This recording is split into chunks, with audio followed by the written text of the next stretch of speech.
Gracias, Señor, que podemos reunirnos con esa verdad, que aunque nuestras faltas sean muchas, tu gracia es mayor.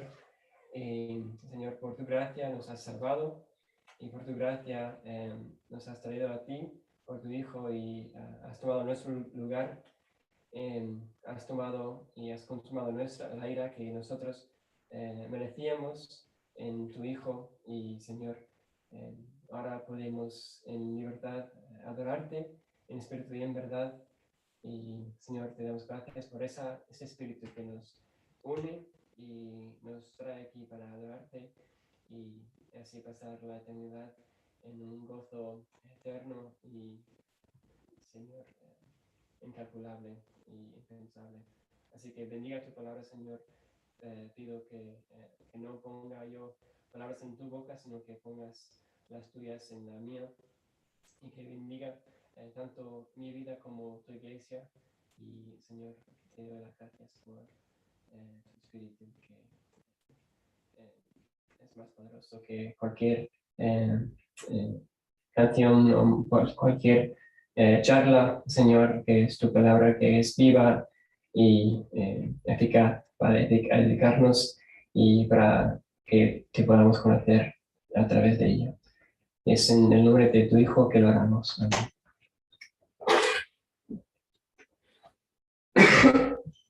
Entonces vamos a seguir en Lucas, como hemos estado estudiando, por lo menos en mi predicas. Así que podéis ya ir a Lucas capítulo 8. Y mientras estaba estudiando este pasaje, pensaba en dos temas. Yo creo que es algo inevitable en nuestra cultura, en nuestro mundo. Y si ves cualquier película, cualquier serie, vas a notar mucho esos dos temas, que son el temor y la muerte. La cantidad de dinero que películas han ganado solamente por estos dos temas es increíble, y nos hace pensar que es algo que dije antes inevitable. O parece que de un momento a otro tenemos miedo de la muerte, o estamos muertos de miedo. Así que es algo inevitable. Así que en este pasaje, en estos versículos, vamos a considerar cómo nosotros como cristianos vivimos en un mundo de temor y muerte realmente. Así que vamos a Lucas capítulo 8 y vamos a leer versículos, empezando en el versículo 40 y ahora hasta 42.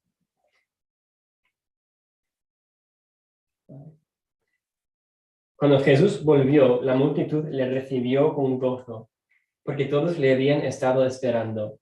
Y aquí llegó un hombre llamado Jairo, que era un oficial de la sinagoga. Cayendo a los pies de Jesús, le rogaba que entrara a su casa, porque tenía una hija única, como de 12 años, que estaba al borde de la muerte, pero ella, mientras él iba, la muchedumbre le apretaba. Así que tenemos Cristo, y justo llega, y todos están esperando con gozo, casi todos, menos este Jairo. Dice que era un oficial de la sinagoga, es decir, que guiaba los cultos de la sinagoga, era alguien importante, alguien estimado mucho por el mundo judío en aquel entonces. ¿Y qué hace? Cae a los pies de Cristo, rogándole que venga a su casa debido a su hija de 12 años que está a punto de morir. Es un hombre muy respetado, que ahora no le queda ni la más mínima cantidad de orgullo por lo de su hija. Y nos hace pensar que los padres no hay nada que no harían por sus hijos. Y hasta, sobre todo, ves una relación entre un padre y una hija, y cuando esa hija o hijo está enfermo, o sea, no hay nada que, no hay orgullo que puede permanecer para que este padre haga lo que sea, lo que sea para ellos, para sea humillarse, lo que sea. Ahora vemos a Jairo a los pies de Cristo rogándole que venga a su casa. Y ahora entonces Cristo le sigue casi empujando por esta multitud. Y seguimos leyendo en versículo 43 del capítulo 8. Y una mujer que había tenido un flujo de sangre por 12 años, que había gastado en médicos todo cuanto tenía, no podía ser curada por nadie. Se acercó a Jesús detrás y tocó el borde de su manto. Y al instante cesó el flujo de su sangre. Y Jesús dijo, ¿quién es el que me ha tocado? Mientras todos lo negaban, Pedro dijo, y los que con él estaban, Maestro, las multitudes te aprietan y te oprimen. Pero Jesús dijo, alguien me tocó, porque me di cuenta que de mí había salido poder. Al ver la mujer que ella no había pasado inadvertida, se acercó temblando y cayendo delante de él, declaró en presencia de todo el pueblo la razón por la cual le había tocado y como al instante había sido sanado. Y él le dijo, hija, tu fe te ha sanado, vete en paz. Ahora, vemos algo increíble. O sea, estuvimos viendo una historia de Jairo y su hija, y luego Lucas interrumpe esa historia con otra historia, que es también de mucha desesperación. En esta historia conocemos una mujer tan desconocida, tan desconocida que ni sabemos su nombre, ya lleva 12 años buscando una solución de su enfermedad. Pase más de una década yendo de médico a médico, cada vez con menos esperanza y menos dinero. Y además, debido a esta enfermedad, de un flujo de sangre, dice, en su mundo, este mundo del judío del primer siglo, sería totalmente apartada de la sociedad por haber sido considerada inmunda, separada de familia, amigas, amigos, sin esperanza, sin dinero, durante 12 años. Y por fin ve una oportunidad improbable cuando ve esta multitud ya rodeando al famoso profeta Jesús. Entonces, con todo su esfuerzo, llega cerca a Jesús y seguro con riesgo de morir por estar estropeado por esta multitud, y por fin llega al borde de su manto. Y de repente todos esos años de miseria llegan a un fin justo así. Y entonces Cristo para en medio de todo este caos y dice, ¿qué me ha tocado? Y ahora ves Pedro y otros pensando, pero ¿qué no te está tocando? O sea, estás en medio de una multitud. Pero la mujer ya se ha dado cuenta que ha sido pillada y muerte de miedo, temblando se acerca, explica lo que ha pasado. Y Cristo alivia todos esos temores y dice, hija, tu fe te ha sanado, vete en paz. Y esta frase es clave por todo lo que estamos leyendo. Esta frase es una frase que dice hija, y vemos por qué Lucas está entrelazando esta historia con la otra historia de la hija de Jairo. Porque esa es la única vez en los evangelios que Cristo llama a alguien hija, realmente. Porque Cristo quería mostrar tanto como Jairo tenía ese sentimiento de angustia por la compasión de su hija, que Dios también tenía compasión, tenía angustia por esta hija que llevaba 12 años enferma. Que como hemos dicho antes, no hay nada que un padre no haría por su hija. Dios es un padre compasivo, y aunque la sociedad había olvidado de ella, Dios nunca olvidó de ella. Y es lo mismo para nosotros. Si sentimos la soledad, sufriendo a solas, tampoco Dios nos ha olvidado. El Salmo 103:13 dice, el Señor es como un padre con sus hijos, tierno y compasivo. Así que si yo viera este capítulo como una película, si fuera yo el director, yo la llamaría la historia de dos hijas. Porque realmente es una historia de dos hijas. Vemos todo esto comparando Cristo, esta hija, con suya, como esta hija de Jairo. Y como cualquier buena película, justo antes de llegar a su fin triunfante, por lo menos en las películas americanas, que somos muy positivos y siempre nos gusta un final feliz, pero justo antes del final feliz, siempre hay un bajo, siempre hay algo que pasa, algo malo que pasa. Y eso es lo que pasa aquí. Seguimos leyendo en el capítulo 8, empezando en el 49. Mientras estaba todavía hablando, vino alguien de la casa del oficial de la sinagoga diciendo, tu hija ha muerto, no mereces más al eso. Pero cuando Jesús lo oyó, le respondió, no temas, cree solamente y ella será sanada. Cuando él llegó a la casa, no permitió que nadie entrara con él, sino solo Pedro, Juan y Jacobo, y el padre y la madre de la muchacha.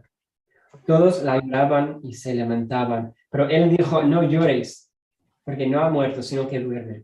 Y se burlaban de él, sabiendo que ella había muerto. Pero él, tomándola de la mano, clamó diciendo, niña, levántate. Entonces le volvió su espíritu y se levantó al instante y él mandó que le dieran de comer y sus padres estaban asombrados, pero él les encargó que no dijeran a nadie lo que había sucedido. Así que Cristo llega con 13 discípulos de los padres. Leímos en el Evangelio de Marcos también que dice Cristo, Talita cumi a la niña, y dice, niña, levántate. Y de repente se levantó sus padres que no se pueden creer lo que están viendo. Y tanto como la otra hija, que en todo momento paró todo su dolor, toda su angustia, también los padres, en un momento solo, todo eso se fue. Así que, como dije antes, si esto fuera una película, ¿cuál sería la resolución? ¿Cuál es la clave? ¿Cuál es el punto central de esta historia? Y tanto como para tener la respuesta correcta, siempre hace falta la pregunta correcta. Entonces, ¿cuál es el conflicto común? Y vemos el conflicto de que desde las personas olvidadas de la sociedad hasta las personas consideradas importantes, como esta mujer y Jairo, la necesidad y la desesperación por Jesús les hizo totalmente iguales. Y cuando miramos a estas dos historias, vemos que a veces tenemos que llegar al fin de nosotros mismos para darnos cuenta que Cristo es nuestra única esperanza. Y a lo mejor hemos pasado nuestra vida como esta mujer buscando respuestas a nuestros problemas o dudas, o como Jairo, que la persona más querida en nuestra vida está en peligro y no hay nada que podemos hacer por esa persona. Y está totalmente fuera de nuestro control. Pero yo creo que la clave es lo que dice Cristo en esa situación a Jairo. Dice, no temas, solo cree. Y yo creo que esa es la clave. Esa palabra cree, que en verdad en griego es pistis, es la misma palabra que Cristo dice a la mujer, que dice, tu fe, tu pistis te ha sanado. Así que eso es el segundo punto, que el pistis, esa fe es la respuesta a todos los problemas, es la respuesta a cómo vivimos en este mundo de muerte y temor. Así que sería una buena pregunta preguntarnos, pero entonces, ¿qué es la fe? ¿Qué quiere decir vivir por fe? ¿Qué significa tener fe? Así que, ¿cómo nosotros definimos la fe? Es una palabra que sale más que 600 veces en el Nuevo Testamento. Sería bastante importante saber qué significa. Decimos que somos salvos a través de la fe. Pero a veces nosotros en nuestra cultura, hasta en nuestras iglesias, pensamos en la fe como algo muy abstracto, muy espiritual y ni sabemos cómo definirlo. A veces tenemos una idea de una fe ciega y es como hay que creerlo porque va en contra de la lógica, va en contra de lo que es obvio y hay que confiar porque sí. Pero eso es la verdad lo que nos enseña la Biblia de la fe. Algo que me ha ido a entender lo que la Biblia enseña de la fe era un catequismo histórico de la Iglesia que se llama el catequismo de Heidelberg. En la pregunta 21 de este catequismo dice, ¿qué es la verdadera fe? Y la respuesta es, no es solo un seguro conocimiento por el cual considero cierto todo lo que el Señor nos ha revelado por su palabra, sino también una verdadera confianza que el Espíritu Santo infunde en mi corazón. Es decir, esas dos palabras, conocer, asentir y confiar. Eso es lo que la Biblia nos ayuda a ver cómo tener fe. Eso es lo que vemos cada vez que alguien actúe con fe, vemos que están confiando en un conocimiento que han estado de acuerdo con ese conocimiento y están viviendo sus vidas a la luz de ese conocimiento, a la luz y estar de acuerdo con ese conocimiento, gracias al Espíritu Santo. Y si tenéis más tiempo luego, yo creo que el mejor capítulo en cuanto a ejemplos de fe es Hebreos capítulo 11. El primer versículo de ese capítulo dice, ahora bien, la fe es la certeza de lo que se espera, la convicción de lo que no se ve. Entonces, la fe es la certeza, no es algo ciega, es algo que es seguro, es una convicción de lo que no se ve. Entonces, ¿qué quiere decir vivir por fe? Y si alguien nos pregunta, ¿qué quiere decir vivir por fe? Nuestra respuesta debe ser otra pregunta. Entonces, ¿fe en qué? Porque sabemos que la fe está dependiente de un conocimiento. O sea, fe en que somos salvos por gracia a través de la fe, ¿no? Entonces, la fe es el medio y Cristo es la base. La fe es el instrumento musical, pero el evangelio será la música. Me encanta como lo dijo Pablo en Gálatas 2:20. Dice, la vida que ahora vivo en la carne, la vivo por fe. Pero no para. Dice, la vivo por fe en el Hijo de Dios, el cual me amó y se entregó a sí mismo por mí.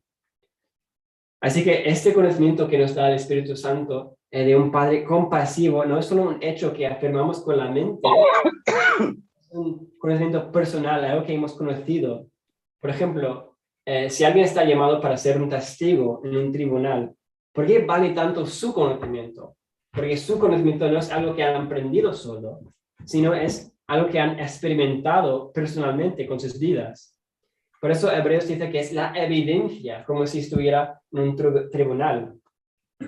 Uno puede decir de todos los hechos de algo teórico. Por ejemplo, si alguien estudia la astrología, eso es una cosa, pero es otra cosa ser astronauta y experimentar ese conocimiento teórico personalmente con su vida.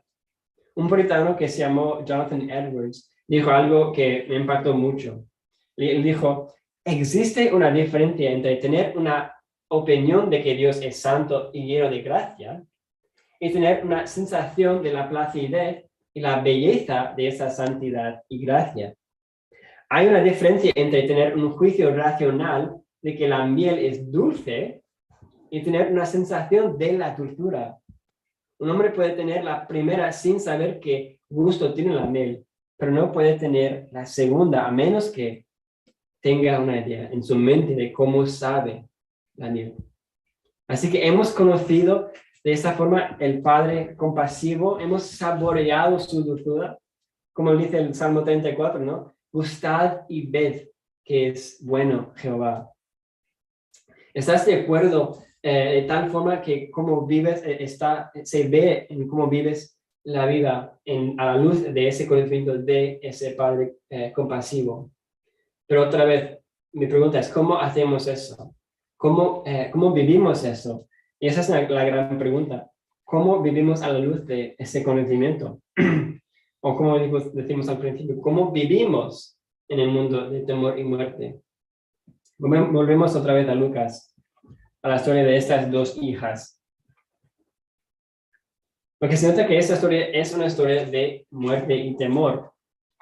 En versículo 40, Jairo cae a los pies de Cristo, paralizado de un temor que su hija está muriendo sin que él pueda hacer nada. Y cuando se entere que ha muerto, en el versículo 50, y Cristo dice, no temas, cree, o no temas, ten fe. ¿Y qué fue el resultado de esa fe? Vida a su hija, ¿no? Y luego con la mujer que llevaba 12 años enferma. ¿Te imaginas el temor con que vivía cada día, perdiendo más y más esperanza? Que pensaba que no había escape a esta tortura de enfermedad. Y cuando se da cuenta que ha sido pillada en versículo 47, se acerca temblando, pensando quizás a lo mejor no era digna de recibir tal gracia. Pero ¿qué fue el resultado de su fe? ¿Qué fue el resultado que dijo Cristo? Que fuera en paz. Así que para la hija de Jairo, ¿qué fue el resultado de la fe de Jairo? Vida. Y para la mujer o la hija de Dios, ¿qué fue el resultado de su fe? Paz. Y eso es lo que dice, si me queréis acompañar a Romanos capítulo 8, versículo 5 de este capítulo dice, porque los que viven conforme a la carne ponen la mente en las cosas de la carne, pero los que viven conforme al Espíritu en las cosas del Espíritu. Porque la mente puesta en la carne es muerte, pero la mente puesta en el Espíritu es vida y paz. La verdad es que eso es lo que está pasando en Lucas, que hay vida y paz, que es el resultado, el fruto de la fe de Jairo, el fruto de la fe de esta hija de Dios. La fe no es algo que hemos conocido una vez solo, el Señor, sino es algo que estamos conociendo el Señor. Estamos reflejando, meditando en este Padre compasivo. Estamos conociéndole de tal forma que conocemos el sabor de la miel que es dulce. Conocemos la dulzura de la Padre por conocerle continuamente. Que la fe que estamos ejerciendo no es algo solo, es un medio solo.